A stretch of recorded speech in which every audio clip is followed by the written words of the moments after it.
Majesty of spiritual life. In this spiritual path, no matter how good you stay, till God is seen, you are simply passing your days in vain. Spiritual life is not a life of excellence.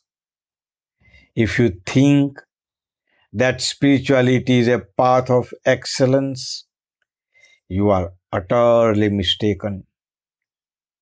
Spirituality is a path of total reduction, total exhaustion of life for God. You reduce yourself to nothing. You totally exhaust yourself to be filled up entirely by God. Spiritual life is not preservation of life. It is offering of life. Otherwise, Jesus had occult powers. And he exercised them also during his life. He walked over the ocean. Out of one fish and one bread, he fed the whole multitude. He raised the lame. He brought the blind back to vision. He brought the dead back to life. Being chased, he even disappeared. Had he wished, he could have similarly disappeared from the spot and escaped the cross. But that he did not do, for he loved the will of God more than self-preservation. He made the cross that came to his life by divine will. Dying thus, he left the cross as a donation and a holy symbol to future generations.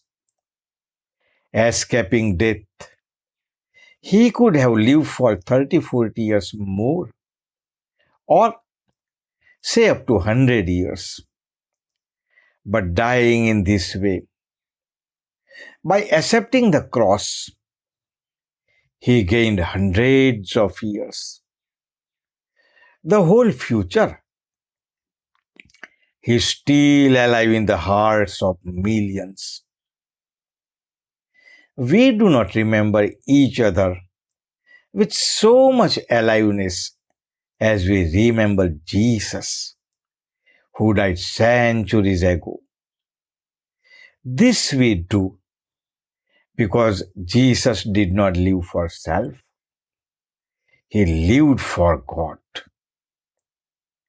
Living, Socrates could not have gained much, but dying thus, by accepting poison, he gained the whole future history and spiritual generations to come. He could spread over 2,500 years.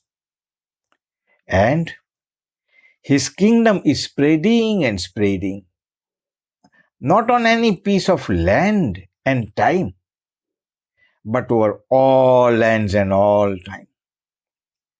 His empire is spreading in the thoughtful minds of the wise and those who are lovers and seekers of wisdom, lovers and seekers of truth.